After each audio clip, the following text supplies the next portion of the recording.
Welcome to Running is Bullshit. I'm Stuart. And I'm Amy, and you're listening to the podcast that loves to hate running. And you know what's been annoying me this week? Amy, what's been annoying you this week? You know what's really bullshit is people.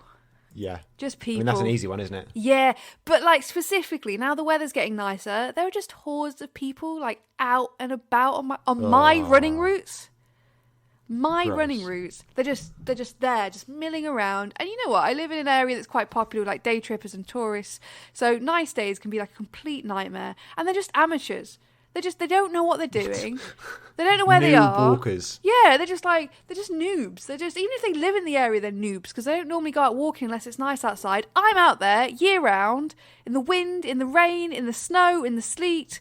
You know, all of that. I'm out there running. I'm out there doing my thing. Where were they? Nowhere. So get out my way. It's like all those people in the beginning of the original lockdown all of a sudden went blinking outside into the light. Like, oh my God, look, there's a park here. Let's just walk all over the path and get in everyone's way. That was basically sunny weekends every single day. That was sunny. So at the moment, as we record in Cardiff, the weather's been beautiful this weekend. Really nice. It's the first like really sunny weekend we've had since whenever.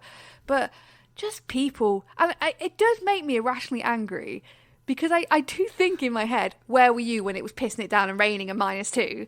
Like, get out of my way. Why are you taking up the whole pavement? Why are you taking up the pavement, like, with your 3 snotty kids all the way across? Tell them to move over. Be a good parent and tell them to move out of the way so they don't grow up to be an ignorant arsehole like you. I get that's what goes through my head. That's what literally goes through my head. And the other day, I was running across, there's like a footbridge, near where I am. It's not super narrow, but it's really, really busy because it's like in between a park and some coffee shops and stuff. So I was running along there and people were walking. There was a family and it was like this is the worst, like 2 different families together. So 2 different like parents and all the kids and sometimes the grandparents too. And they also had dogs with them and they were across this entire footbridge. And I couldn't help it. I went, excuse me, like that, like really aggressively. And as I ran past, I like shook my head and tutted. Oh. And when I got home, I realised that was quite mean. And they're just having a nice day out with their family. But when I'm running, I'm so enraged. And I've said this before, running for me, some people find it relaxing. I'm enraged often when I'm running. I'm irritated. And I'm irritated when people are around. If it's like 6 a.m. and no one's around, I'm fine, I'm relaxed, I'm chill. But if people are around, I don't know what it is, they just enrage me. So that's what's been annoying me this past few days with the nice weather is people. Well, that is a strong start to this episode. Fucking hate people. the new section of Amy's Irrational Anger. Oh my God. Yeah, wind, any inconvenience on my run. Because I already don't want to be out there, but any inconvenience, and you know what, normally I'm not at all a confrontational person. I'm normally very polite, I'm very mild-mannered, but there has been times where I've been really close to saying something to someone on a run. Like I said, that was pretty much for me to tut and shake my head like that and sigh, so they could see me doing it. But there have been times when I've seriously wanted to say something to someone who's, especially when they're taking up the whole pavement. So I love how British that is. I'm like, I get so angry, I seriously thought about saying something. Yeah. I didn't, but I thought about it quite strongly. Because at the time it feels really rational, but I know once I got home, I'd be really ashamed of myself and embarrassed for being annoyed. It's like the other day I went to Morrison's and I was ID'd for paracetamol. Because apparently I look 15, so I was ID'd for paracetamol. And I was so angry in the shop, but I did that very British. I was going, come on, mate, come on. I said, what am I going to do with it? And he was going, but you could be a secret shopper. I'm like, I'm not a bloody secret shopper. I've got a real job, which I'm late for. And I've got a meeting I'm late for, and it's not a bloody secret shopper meeting. And I probably went off on one of it. And then when I got home, I was like, oh, I shouldn't have done that. He's just trying to do his job. I shouldn't have done that. That's how I feel when I'm running. I feel, oh, they're just enjoying their day. And here's me, like, angry. All the retail workers are listening have just gone right off. I know, you. I'm so sorry. I wasn't shouting or bawling, but I was having an argument. So I'm sorry. I know retail workers, once you ask, they have to provide ID. I know that rule. I was just irritated and stressed, and I'm sorry. I'm so collective sorry to everyone out there. And if the person from Morrison's is listening, I'm sorry to you specifically as well. I'm not sure how we top this first few minutes of this episode. As I said, strong start. Oh, I felt good. Let it all out. Well, coming up on the rest of this episode, we play a bit of Would You Rather for some reason. We read out praise about ourselves, talk about mad race kits, and inevitably poo. Of course. So firstly, we've had some messages about the last episode. So Jess Hayworth at F the Inevitable. Jess, your Twitter name is like a tongue twister. It's just Jess. Jess Hayworth on Twitter. So Jess says, really appreciated your coverage of running with dogs at Parkrun, being dog runners yourselves. Totally agree with what you said. Wish each event could just decide, as dog-friendly, quiet rural courses are my favourites anyway. Yeah, definitely. I think that was our main point, was every course is different at Parkrun, so really it should be down to individual courses surely. Yeah, well, we've got one left. Never mind. Yeah. We also asked about your most dismal run. Claris_runs said a cycle path next to the A12 at rush hour. Couldn't hear my music over the traffic, inhaled lots of exhaust fumes, and started counting lost hubcaps to pass the time. Oh, that's bad. I hate those sort of runs right next to a busy road and just, boring. Yeah, well, Matt Man also had a similar thing. He said the Hucknall bypass. I thought it would be a good idea to incorporate it into a long run. I thought wrong. Yeah, a bypass is bad times. Definitely. I was thinking, in terms of dismal runs, if anyone else, and I guess it depends on your location, anyone else have those runs where they randomly end up on an industrial estate? Especially if it's not one you've been on before, and it's sort of that dodgy, like, am I supposed to be here? But also, if you're like there on a weekend, like a Sunday morning long run, and it's eerily quiet, and you're like, someone could kill me and no one would ever find out. Yeah, you could be in some industrial machinery. Yeah. You could be disposed of quite quickly. Yeah, I've had a few runs like that where I'm just on some random industrial-like area, and I'm like, I don't like this, it's horrible, but also I'm quite scared. Yeah, I've been in a few of those, even running on the Welsh Coast Path. There's a few of those just kind of pop up. And a few of them is like you say, you're like, it doesn't feel like I should be here. Like someone's going to move me on. Yeah, definitely. There's like a shipyard type thing near me, not for like industrial ships, but like pleasure boats and stuff, like a marina. That's the word I'm looking for. There's a marina near me where they store loads of boats and they do like boat repairs and stuff. And the trail I often run down runs right down the side of it, and there's a big fence in between me and there. But a few months ago, when I was running down there early in the morning, and this happened on multiple runs, as I ran past, there would be a pre-recorded voice blaring out of the yard saying, what was it, like something like an unidentified person in the shipping yard. What? Please leave. The police have been called, and all of this. And it happened multiple times as I was running past, and I was thinking, can they not see that I'm on the other side of the fence? Is this about me, or do they happen to test it every time I run past? I don't know. Wow, that's weird. Yeah, it was really creepy, because the first time it happened, I thought, or am I about to witness a crime? Is there an unidentified person in the yard sort of doing a crime? You could be a hero. I know I could, but I think... Or you could get arrested. I think it was me, yeah. I think I was the... It's very obvious between like the trail and the yard. There's a very obvious fence, but I wonder whether I just triggered something by running near the fence. I don't know. Well, that's exciting. Yeah. Well, what do we think about that? Let's have a little tea break. Ooh.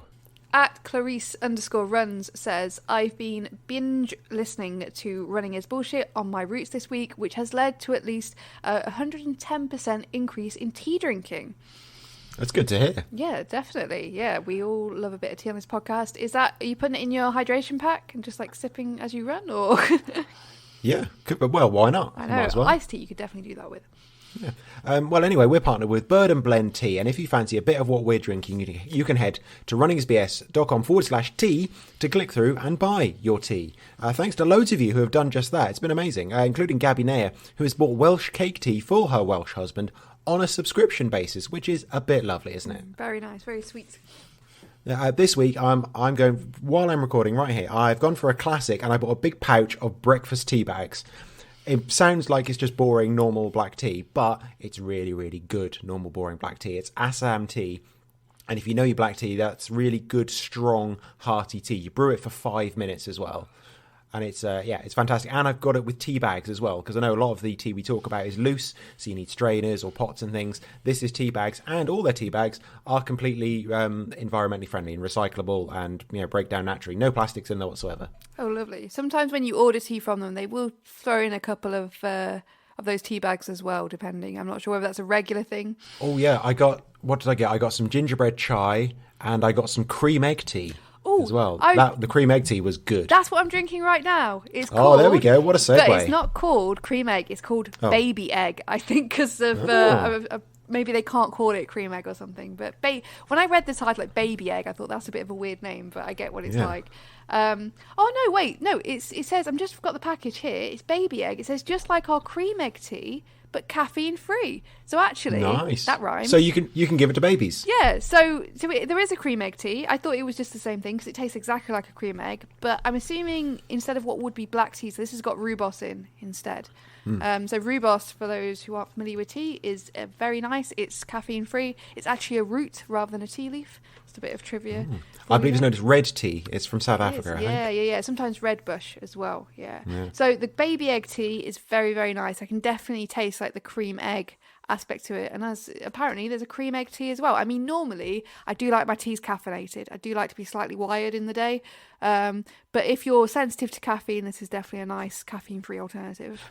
Well, judging by the beginnings of the episode we had, I'm glad it's decaf.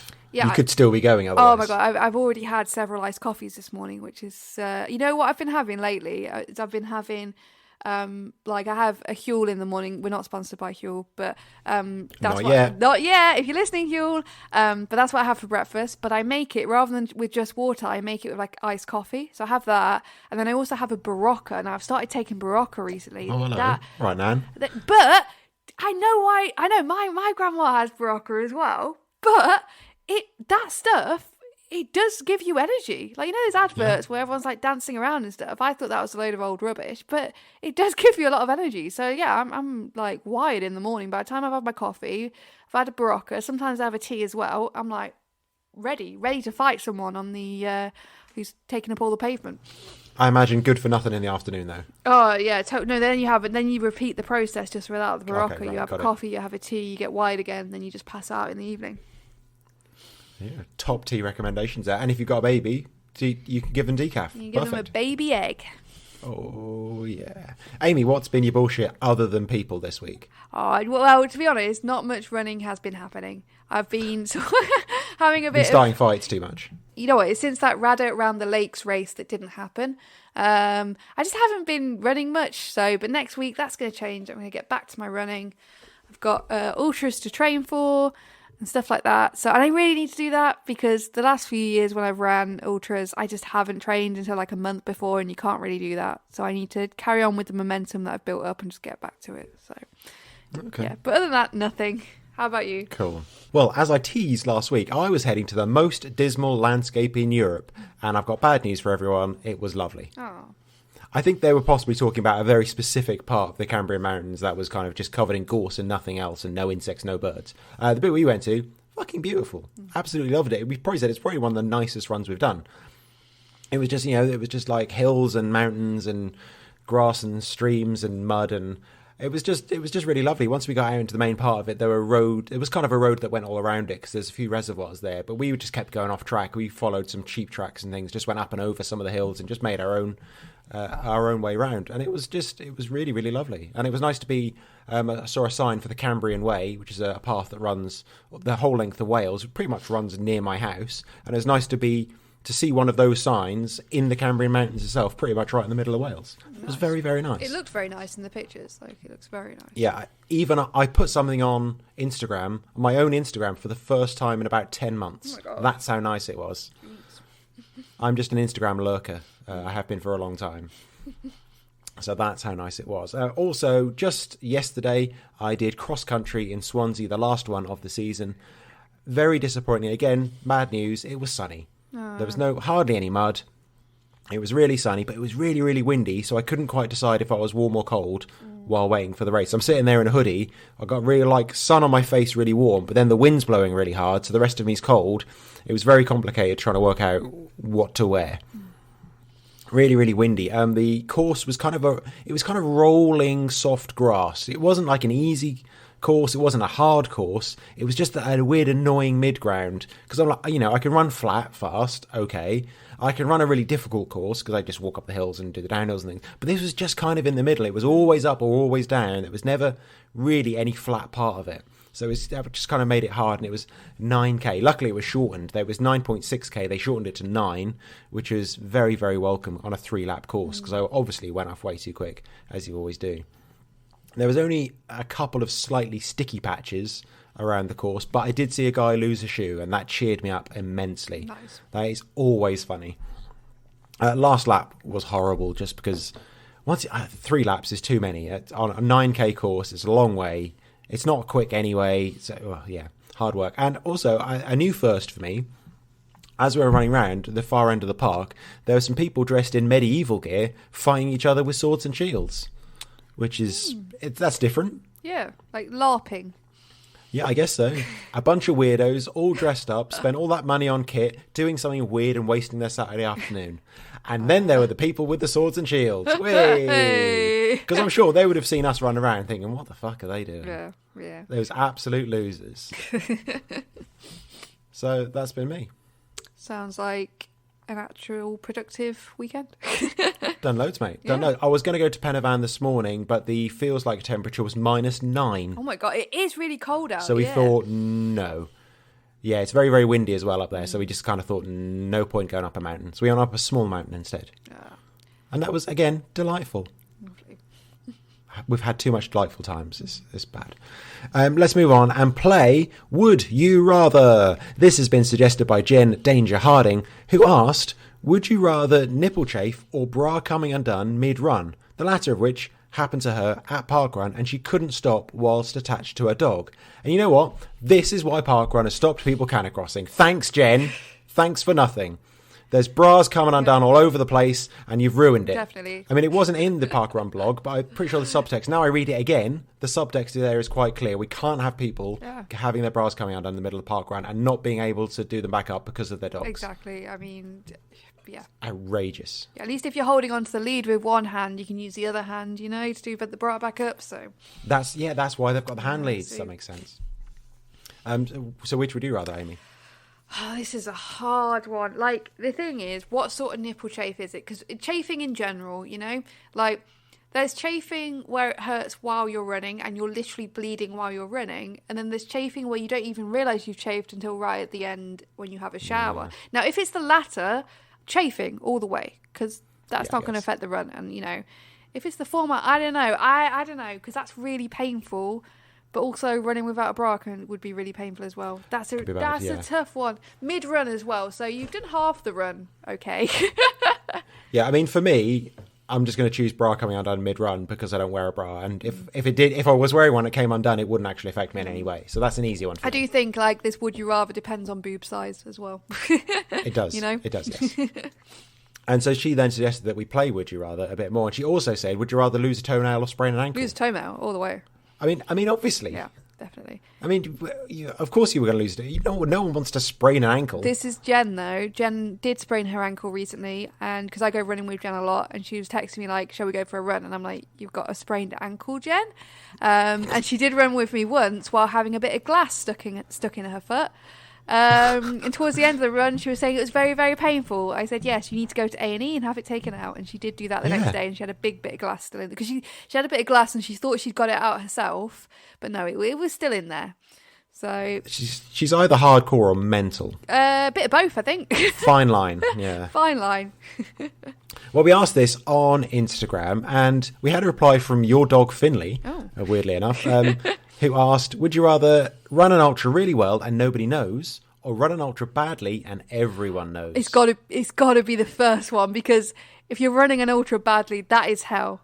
That is, I don't give a shit who knows about it or doesn't know, because that is hell. Whereas at least if you're running an ultra really well, you can at least enjoy it a bit, because really well suggests that you're not completely broken, halfway through. Yeah, you've pulled me up, because I was thinking run ultra badly and everyone knows, because it's something to talk about at least. Obviously, what's the point in running an ultra if you can't talk about it? But I guess if you run it really well and nobody knows, you could then potentially take that into another one. Yeah. and hopefully run another one fairly well and be able to talk about it. Yeah. Oh, yeah, okay. I'm just, Perhaps I'll go with run an ultra well then. I'm just having a bit of PTSD from the Vogum last year, in which, halfway round I was in a lot of pain, and the final half was just absolutely horrendous, to the point where I was crying on the phone, like, "Come pick me up," to people. So, but you know what I say? A bad experience is a good anecdote. Yeah, but I would have rather had a good experience than no anecdote, to be honest. Wow. Okay. Sharon Heveron says, running shoes too big or too small? I think probably all of us have done both of these at some point. Probably too big, because at least if they flap around a bit, they can do a bit of chafing. But if it's too small, it just crushes your toes and you're going to get blisters everywhere. So I'm going to go too big. Yeah, I think too big, because I think although you will get some rubbing and whatever, then I think too small, you're more likely to properly injure yourself from. Yeah. I hope everyone's playing along while they're listening to this as well. Just shout it out wherever you are in the park or whatever. Nicola Forward asked, would you rather have an arm for a leg or a leg for an arm? Hold on, I've got to picture this. It's gonna. You need to have a good think about this one, don't you? An arm for a leg. I think if you had an arm for a leg, it would impede your ability to walk. But a leg for an arm, that's only going to impede your ability a bit, because you still got the other arm to like hold things with and stuff like that. Yeah, you can still run and walk. Yeah. I mean, you might have just a big old leg on one side, heavier than an arm normally would be, but at least you can still move around a bit. Yeah. The slowest runner says, run a marathon and develop a heel blister at mile 3, or have bleeding nipples at mile 19. That's a tough one. Bleeding nipples, I think. Yeah, probably, because again, at least it's less time. Yeah. A heel blister at mile 3, that's a long time. And also, to have a blister. I feel like if you had bleeding nipples from like your, to be honest, like if it's a visible thing, like if it's the embarrassment of having bleeding nipples, I wouldn't give a shit at mile 19 of a marathon wherever people saw I had bleeding nipples. If it was the pain, you could probably run and like pull your top away from you at the same time. Like you could do something, I think. Yeah, I mean, if needed, well, for men, you could take a t-shirt off. Yeah. But if you really needed to, but you can't take your shoes off. Exactly, you can't take your shoes off at mile 3 of a... You can, but why would you? That's mad. Steph Hall asks, would you rather do all your runs on a treadmill forever, or have to read every issue of Runner's World? Every issue of Runner's World, because then we get content for the podcast. I pretty much have to do that anyway. Of course. And plus, you can still run. You could read them and flick through them, and you'd probably get some good things from there. But you wouldn't have to run on a treadmill forever. Yeah, exactly. I see people in the gym running on the treadmill, and perhaps they've got a reason why they won't run outside, but some of them are running for like an hour. I'm like, and you look outside, it's a beautiful sunny day. I'm like, why would you run on a treadmill when it's beautiful and sunny outside? But there you go. I'm not judging people. Some people might feel self-conscious about running outside, whatever. But it always seemed like an alien concept to me. Emma, who hikes, said chafing or mid-run injury.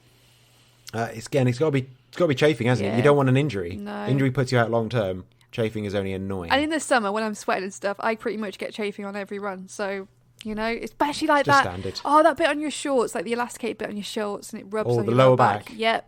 Oh, yeah, because you don't spot that one until the shower either. No, exactly. Or the inside of my legs from my shorts, like where the hem of my shorts is rubbing and I get blood on it. But to be honest, when I'm running, if it doesn't hurt, I don't care if people can see blood down my legs or whatever. I honestly don't care. Oh, that's funny. Yeah, exactly. She also says pizza or burger for post-run snacks.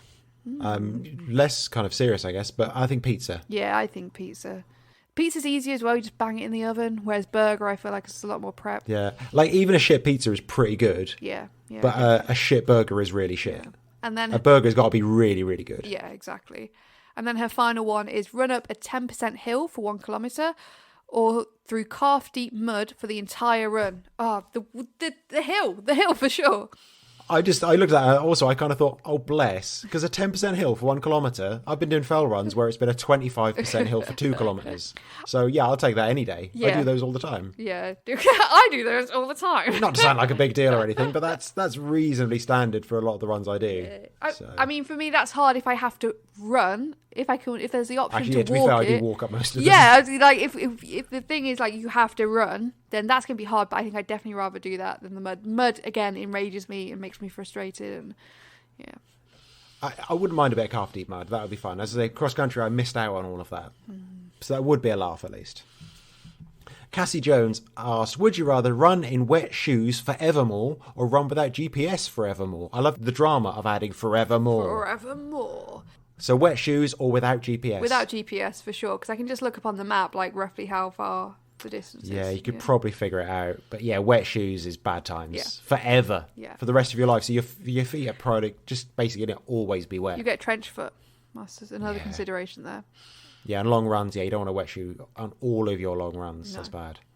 She also asked, would you rather run as many times as you want on a treadmill or one run outside per week? Ooh, that's a good one. Again, I'm going to go one run a week. Yeah, me too. I can't. I wouldn't do it. So as many times as you want would be 0 on a treadmill. Yeah. At least you can go outside. You can make the most of it and have one nice big long run a week. Yeah, exactly. Cy Baines said, would you rather a constantly itchy bum or a constantly smelly finger? They're obviously related. I've laughed too much at this one every time I look back at it. I think this is like the new duck-sized horse thing, isn't it? Yeah. It must be. I love how it's not related to running either, really. No. He's just seen a would you rather and thought, I've got the one. So constantly itchy bum or constantly smelly finger. Of course, one can lead to the other. I think smelly finger. Yeah, because you just hide it, wouldn't you? Yeah, you could put a glove on or something. Yeah. Itchy bum can be bad. I mean, it sounds funny, but that can be bad. Yeah, it's distracting. You won't be able to go about your daily life and work. Yeah, no one wants that. And finally, it's not really one for us. Ben Runs Trails asked, would you rather run a fell race with Stu or an ultra with Amy? So we put that one to our followers on Instagram, and it turns out 51% would rather run an ultra with Amy. I must admit, I voted in this and I voted for myself, so that's probably what tipped it over the edge. That's why then. So actually, of listeners, they would actually rather run with me. Probably, yeah. That's fair. I mean, I think most people were going with just like, well, fell race is shorter, so at least I can get it over with. Yeah, and especially because I don't run ultras very fast, so you'd be out with me for a long time. I do talk a lot. It's a long old day. I do talk a lot when I'm running, so I drive people mad. Don't run with me unless you don't want to hear all my random thoughts as soon as they enter my head. So. If you've got any more would you rathers, we'll happily play that. That fills some time very nicely for us. Anyway, you can support this podcast by giving us money on Patreon. I'm sure you all know about this by now, and you either are or you don't want to, but we're going to tell you anyway. It's an increasingly popular part of the episode for some reason. Andy at Dr. VXD said, congratulations, Amy. You absolutely knocked this week's Patreon credits out of the park. You should probably expect a batting call-up from the England cricket team. Yep. I don't think that's how they make their selection, and Amy just did like a swing with her hands, but like a baseball swing, so I don't think it's going to happen. Yeah, knock it out of the park. That's like baseball, isn't it? Home run. Yeah, thank you. I don't think that's how the selection is made, but yes, I got to admit that was a banger last week. It was like it's going to take a lot to live up to that. Just don't get your hopes up. Oh no, I don't think anyone does. Don't worry about that. Angela Foster Swales also messaged in and says, hands down, my favourite part of any Running is BS episode is hearing Amy or Stu having to shoehorn my full name into a Patreon song. You know what though, Angela? I quite like it because I feel like I've got it down, so it feels like I'm a rapper. Yeah, it's a good name. It flows very nicely. Yeah. There's no kind of difficult sounds in there. Although the best name in there is still Amanda E. Hernandez. Amanda E. Hernandez, yeah. It's a very fun name. Like, if you're out running now, if you're in your house, just have a quick check around. Check there's no one around so you look like a weirdo. Just say it out loud, Amanda E. Hernandez. I think it's because it's a very wide mouth sound. Yeah. So it makes you kind of smile as you say it, and it just makes you feel good. Yeah, I hadn't thought that, but yeah, that's very true. So if you want to be a Patreon, go to patreon.com/runningisbullshit, or the links from our website to start your monthly subscription. So Stu's gone a bit old school with his musicals this week. Mm-hmm. So thank you to Lisa Gibbon, Kath Everard, Bernadette McCarthy, Mad Captain Drew Edwards, Amanda E. Hernandez, Matt Newbury, Martin Kaplan, J. Hill, Amanda Murray Hind, Victoria Dick, Ruth KP, Kel Ryder, Sherry Grumps, Matt Jones, Matt H. Victoria, Magnus, Max McCarty, David Owen, Ivor Hewitt, Maria Wicks, Elliot Line, Ian Thompson, Rachel Bentley, Neil Denton, Sophie Jakes, Sam Wally, Gabby Thomas, Naya, Kurt Shepherd, Liz Reese.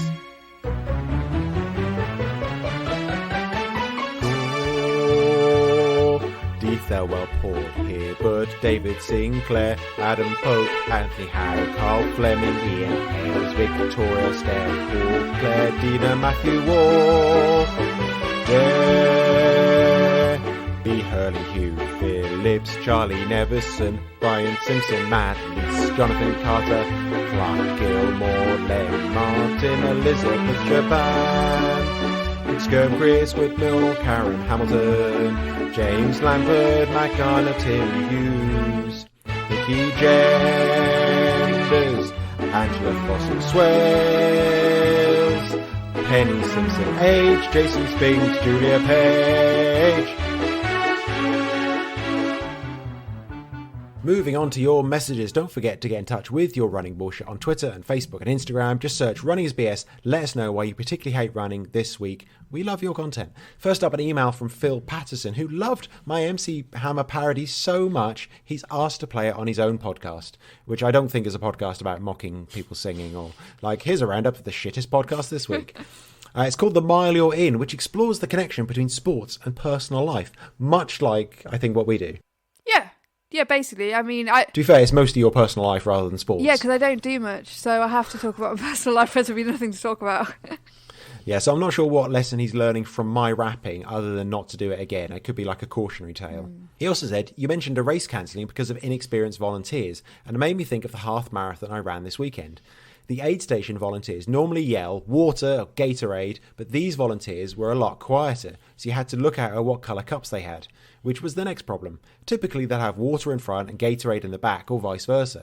These volunteers were all mixed together, so there was no consistency. So many runners were stopping, trying to grab a cup. It was a debacle. What a debacle. That is complicated. And Gatorade seems to be a very typical thing in all American races, doesn't it? I don't think I've ever seen it here. No, we sometimes have Lucozade if a race is sponsored by them. Yeah. Yeah. But yeah, if you're working on an auto station, you got to be organised. Yeah, it's really important. Yeah, you got to be on it. That can make or break a race. Yeah, I remember our club actually a few years ago, one of our summer sessions, I think before like a really big race, we actually did drinking water practice in the run. So we held out a load of cups and we had people like run past fairly quick, grab a cup and drink it while they were running. Because, you know, if it's your first race, you've never done it before, so many people like pour water on their face and miss or choke on it. It's like, well, we know what, we're going to have some practice. God, I remember doing Leicester Half Marathon years ago and the cups they gave us were so big. I did waterboard myself at every single aid station. It was a nightmare. The best races, and I know this isn't environmentally friendly, but the best races where they give you a little bottle, they are the best races. They're most easy to drink out of. Yeah. Having said that, because I don't do many road races now and I do like ultras and stuff, a lot of them you just fill up your little reusable one, don't you? Which I think is the best option. But yeah, in terms of road races, I don't think there's really the option to use reusable cups, isn't there? So little bottles I definitely think is the way forward. Yeah, they are the best ones because you can carry them with you for a while as well. I remember doing a race before when they were giving out big bottles, like, you know, 500 milliliter bottles, which are obviously too big. But also, as soon as people grab them, because this is a 10K as well, and people running quick, and so as soon as they grab them, obviously they squeezed them really hard. It was like a fountain display at the water thing, because all these jets of water were flying up. I imagine the volunteers were absolutely soaked after that. I was also chatting to a clubmate recently who said that her dad was complaining of leg cramps at the end of a 20-mile race, but he refuses to drink anything during the run, and the only thing he had before the race was coffee with butter. Apparently this is a keto thing called Bulletproof Coffee, which is such a bro name. I thought that was a typo when I read it. I thought it was going to be like coffee with toast and butter or something, but coffee with butter... It's a thing, apparently. I don't think he's doing it for, like, bro keto reasons. I think it's just because he's old and weird. But yeah, I've never heard of that. I've heard of, like... It's a way to ruin both of those things. I've heard of coffee and cream, so I can imagine it's similar. And someone tweeted us as well to say, apparently you can also put coconut oil in it as well. I'm like, why? I get coconut milk, but oil? Yeah. Apparently you're not... Really oily, thick coffee. Well, I heard as well, you're not supposed to have too much coconut oil in your diet because it's not great for, like, it's something about coconut oil that you're only supposed to have in small amounts. So yeah, it's one of these things that kind of blew up, didn't it, a few years ago? Like, coconut oil is the new amazing thing, and I thought, it's actually just pretty much like any other oil. Yeah, exactly. So yeah, that sounds gross. But then again, I don't know much about coffee or anything like that. I buy those like powder coffees that are mochas and stuff, and so I shouldn't be judging anyone on their coffee. But maybe coffee and butter is a bit of a step too far. Yeah, and in a 20-mile race, drink some water. Come on. Yeah, especially if it's warm out. We shouldn't need to say that. No. And we got one little piece of marketing bullshit for you here. Someone sent us like this, a pouch of hydrogen infused water, which apparently it's been shown to improve athletic performance, reduce inflammation from exercise, and deliver powerful antioxidants. Isn't hydrogen in water anyway? That's literally part of water. Yeah, isn't hydrogen already infused in the water? I mean, otherwise it would just be oxygen. Yeah, you'd just be like a packet of air, wouldn't it? I looked it up, like, because I thought, if you add more hydrogen, does that make it H3O? And I looked up to see what that actually was, to see if it was something dangerous. And apparently it says hydronium is the common name for the aqueous cation H3O+, the type of oxonium ion produced by protonation of water, which I think explains it quite nicely. Yeah, I mean, I did do double science at GCSE. I wasn't very good at it. I got 2 C's, but... Oh, me too. Yeah, you know what? It's one of those weird things where I was really bad at science, so I have no idea why they put me in for the double award. But here we are, and it did me well because I have no idea what any of that means. Oh, really? Something to do with oxygenization or something. I thought it was obvious, I don't know. but never mind. Let's move on. So it wouldn't be an episode without something from the BS content generator herself, Cabby Nair, who is running the Montaigne Summer Spine Sprint. It's a sprint because it's only 46 miles. Easy. In keeping with the 268-mile version, the kit requirement is actually the same. We've only run relatively short, relatively easy ultras. We thought it was fascinating to see what you have to buy and carry when you step up to the big leagues.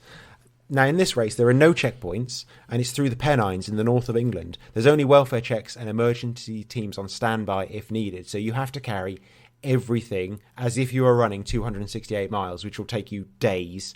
Even for the 46-mile one, which I guess you just go through in half a day or something, but you have to carry the same amount of stuff. I don't know how to. I've got the list in front of me here. I think if I just bang through it first, and then we'll go through and kind of pick out the bits that are interesting. Fast as you can. I don't want to go that fast. Okay, you have to carry backpack, compass, maps, knife, GPS, whistle, goggles, head torch, waterproof jacket, waterproof trousers, hat, gloves, spare socks, neck gaiter, spare base layer top, spare base layer bottom, spare cold weather mid layer, appropriate footwear, ice spikes, medical kit, sleeping bag, sleeping mat, shelter, cooking stove, matches or a lighter, a spork, 2 litres of water carrying capacity, food, and a mobile phone. Sheesh. That is a lot of stuff.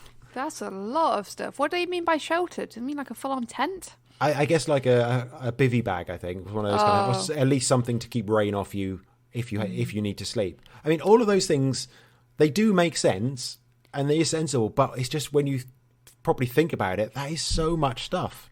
The only thing that doesn't make sense to me is the goggles, like swimming goggles.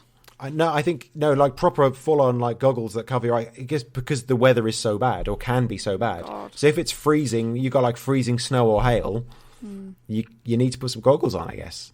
I love a knife. I love the idea of people turning up with like a full-on like kitchen knife or something. No, I think they did say it can only be a 3-inch blade because like legally you're not allowed to carry anything bigger than that. But yeah, all of those things, as I said, they make sense, but it just gives you kind of indication of when people step up to do these big races, how much more serious it gets. To be honest, this is part of the reason why I wouldn't be interested in doing one of these races, because that ain't me. That ain't me. Like, having to do the ultra up Panavan is going to be as remote as it gets, and that's only 30 miles, and that's like, probably only about 15 of those miles will be outside of Merthyr Tydfil. So, I like ultras where there's a cafe somewhere. Yeah, I like checkpoints. Checkpoints. Or if I'm doing somewhere that is in the middle of nowhere, I only want to do like 30 miles. I don't want to go too crazy. I don't want to go up massive mountains. I like that nice balance between a road race and an ultra. Yeah, ice spikes. You've got to carry 48 hours worth of medical kit and a cooking stove for a 46-mile race is kind of mad. Yeah. For a 40, that's the thing as well. Like, I could understand for the really long one, like the 200-mile plus, but like a 46-mile race, like you're probably not going to be cooking. I don't know. Yeah, well, I guess this is kind of a practice for people that want to do the spine race. They want to do this first and have a practice with their kit. Gabby also said one of her practice ultras, the kit list for that is a mobile phone, and they suggest you carry water. That's it. That's the whole kit list. That's the sort of ultra I want to do. Yeah, but she does say it is in a well-pathed and signposted forest with cafes everywhere, with checkpoints. But yeah, still that is quite funny. That's the other thing I find sometimes difficult is when ultras are in very well-populated areas and they have a fairly long kit list. I'm like, you're fine. You've got phone signal the whole way. You've got cafes. Even when they're asking for all the waterproof gear, I think, well, you would be okay. Sometimes I think it's a bit overkill on some of the well built up areas, to be honest. I suppose they have to be careful. Yeah, that does make sense. Actually, that Spine kit list, the full list I just read out there, it was amended to also include a 400mm mug, a red rear light for your bag, and what we're going to talk about most, obviously, a poo kit. Obviously, got to have the poo kit. You've got to have a whole kit. One of the organisers posted that runners will need to carry a small trowel, paper tissues and poo bags. This is because there have been incidents where waste was left visible and also members of the public witnessed the waste being deposited. I love how that's phrased. Ultra runners do not give a shit. No. If you're like 40 miles in and you're knackered and you really need a shit, you're just going to go. This includes in car parks, barns, and in one case, right outside someone's house while they were watching. I imagine they were just like looking him in the eye through the window like, I don't care. I've been out here for days, man. Yeah. Oh, God. It reminds me of like being a dog or something. Now, we have talked before about the best way to pick up your own poo in a bag, which is a sentence not many podcasts can claim.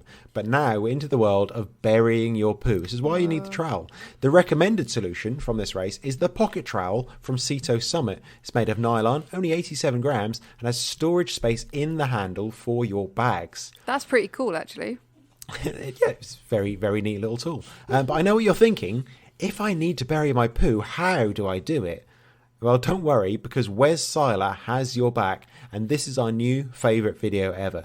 We've put this on our social media last week. We're going to post it again. It's going to be on our website, on the page for this episode. It is the best video I've ever watched.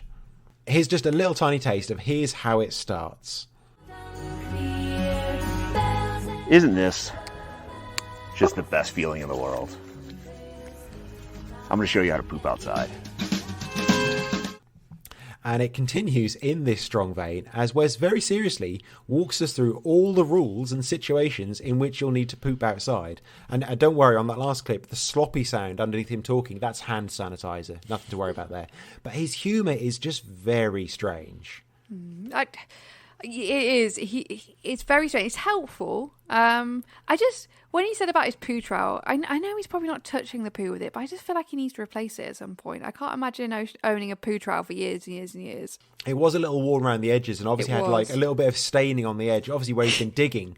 But when you hold up a poo trowel and it's got brown stains on it. Yeah. And so I've had this for a number of years. I was thinking, you probably just need to replace it. Well, no need for plastic waste. If it still works, why not? Well, very true. But the two bits I loved was his advice for at the beach and on a rocky mountain. So the beach was like, bury it and let it float away. Just let the tide carry it out. The high tide mark, yeah. Yeah, and then the tide can just carry it out, which makes sense. We've all done a wild wee in the sea. To be quite honest, I would probably do the same for a poo. I'd probably just go in the sea and do a poo and let it float out. You'd poo straight into the sea? Yeah.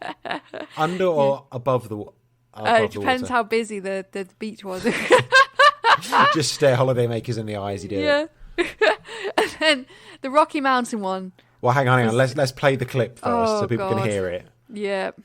If you're on a Rocky Mountain and you're totally unprepared, you still need to dispose of your poop somehow. There's two ways to do that. First is to smear it on a rock. The UV exposure will break that down over a summer. It'll be gone. Poop. So there we go. It's as easy as that. That's all you have to do. The fact he said smear it on a rock. Yeah. I mean, I don't want to give context for this video because the last bit where he says, poop. You have to watch the video to see why he says that. I don't want to give full context for it. Oh, the way he just says just smear it on a rock and just does it with his hands. Just like a normal thing. Is he smearing on a rock with his hands? Just bury it. If you're on a rocky mountain, bury it under some stones. It's one poo in the mountains. Come on. It's like a dirty protest, isn't it? Smear it on a rock. Or just grab it and chuck it over the edge. Yeah, it's into your nearest crevasse. Yeah. There's crevasses everywhere around here. God. And it also includes this wonderful clip. It's nice to have a clean butt. Baby wipes. Pack them out. And this is the thing about this guy. I can't figure him out because he's not completely straight, but it's not completely jokey either. It's just a really weird, subtle sense of humour that he's got. I think that pretty much sums up pooing outside, though. It's not completely, it's got to be a bit serious. You've got to dispose of it properly, but it's pooing outside. I mean, it's not completely. You've got to enjoy it, I guess. You've got to enjoy it. You've got to enjoy that poop outside. You couldn't do it with a straight face. No, especially throwing it over into a crevasse. You're like, whee! How is he doing that? Is he like picking it up in the bag and throwing it? Like, the way he gestures it makes it sound like he's grabbing it with his bare hands. Yeah, well, if he's smearing it on rocks, I'm pretty sure he's picking it up and tossing it as well. The thing is, he's all about the smearing it on rocks. That's the one that I'm going to be thinking about when I'm trying to get sleep at night, because he goes on about burying it and all this, and then smearing. What about the next person that walks up that mountain? Yeah, next person down the trail. Like, can you imagine the top of Pen y Fan just like smearing it on the trig point? What? I don't think that's the dumb thing. No. Okay, we have to move on from poo, but we love that video. Please watch it. Yes. It's the bullshit running news. Da-da-da. Now, obviously, the big thing recently has been the Barkley Marathons. Actually, was going on while we were recording the last episode. I'm certain there are podcasts out there that will spend hours and hours dissecting it, but we're just going to do the funny bits, because that's the easy bit. John Kelly, Jasmine Paris, and the wonderfully named Thomas Dunkerbeck are all credited with a fun run, which is 3 loops of the infamous course. But if you start a 4th loop, you can no longer claim to have completed a fun run, which I like. I love the harsh rules in the Barkley. Yeah. Carol Saber and Greg Hamilton both did just that, went out for a 4th loop, but Saber was picked up by a local sheriff in another town, of course, because he was chatting to a bin, because he'd been out for 40 hours and didn't know what people looked like anymore. He dropped off by the local sheriff, and Hamilton was just timed out, so no one completed Barkley. The course wins again. Yes. John Kelly's exit from the race was due to him dropping his race belt, which contained the pages from the books that you need to prove you've run the course. So he spent 3 hours doing hill reps on one section of the course, known as Little Hell, before giving up and, of course, finding the belt straight away. Oh.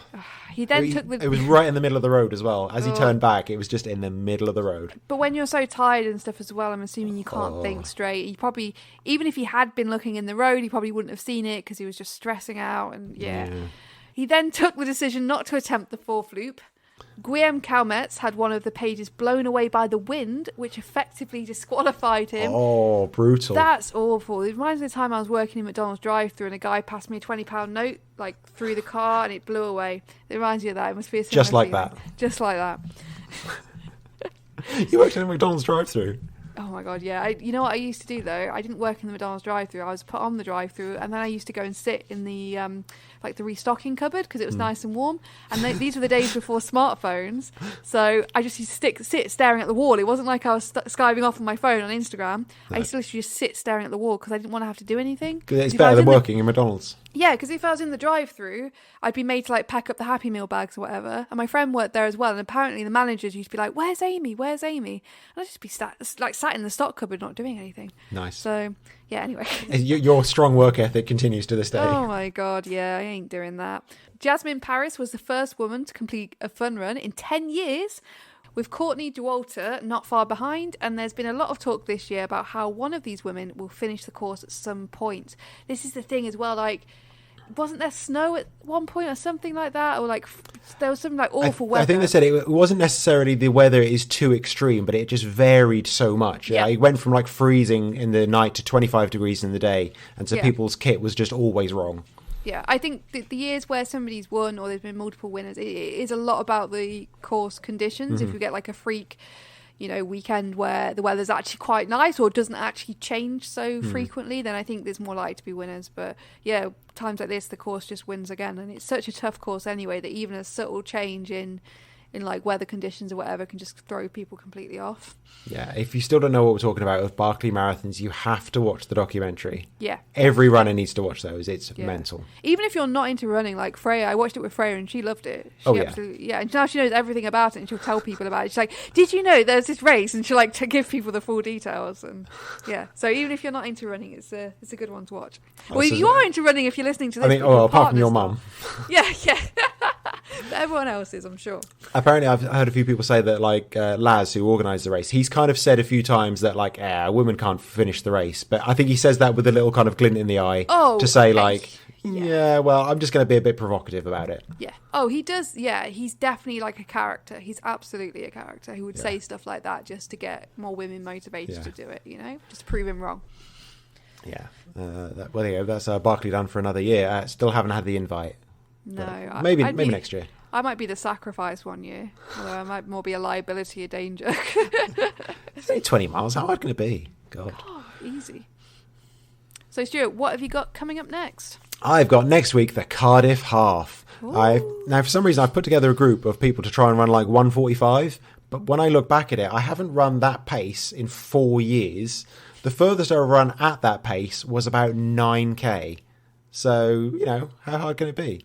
I mean, you've been doing a lot of long runs and stuff. It'll be fine. Really slow long runs. Yeah, you've been doing lots of trail running and stuff not on road, and it'll be fine. Yeah, I haven't run at a consistent fast pace for 4 years. Yeah, it's fine. If you can run an ultra, you can run a half marathon. Probably. How hard can it be? Yeah. Though I have decided this year I do need to run a fast 10k, because again, haven't done that since 2018. So I'll enter one later in the year and try and actually run a little bit fast, just for a change.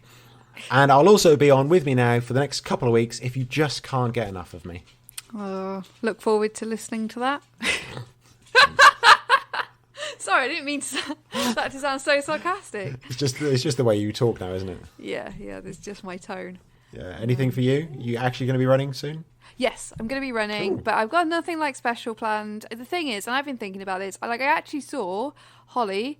She's posted on Instagram recently, Stuart's partner Holly, about not really doing road races much, enjoying the trails, and I thought that sums up like my running at the moment completely. Like, I have no interest in doing road races. Like, somebody offered me a place for the Cardiff Half, and I thought the idea of running 13 miles as fast as I can sounds absolutely horrific. I'd rather run 30 miles really slowly and have a walk and have a biscuit and, all those things. I have no interest in road running. And that's partly why I've been really demotivated to run at the moment, because where I am, it's all road running.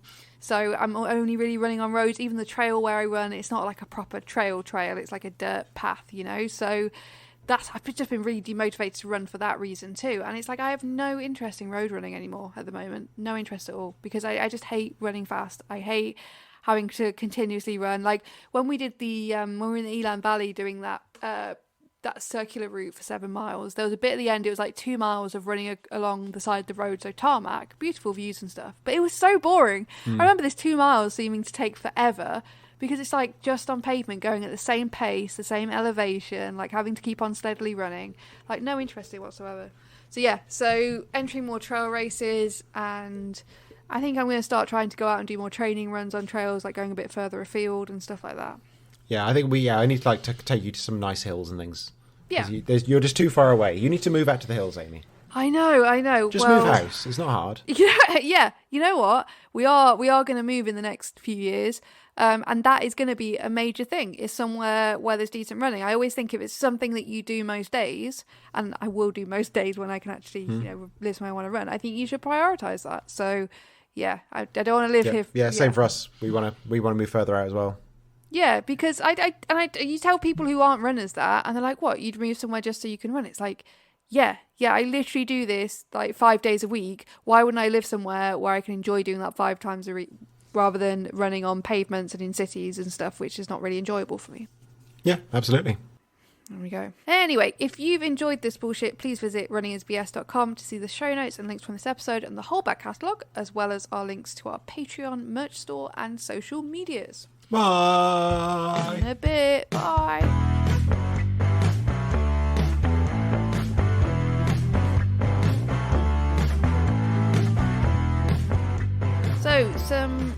So a catch up from last.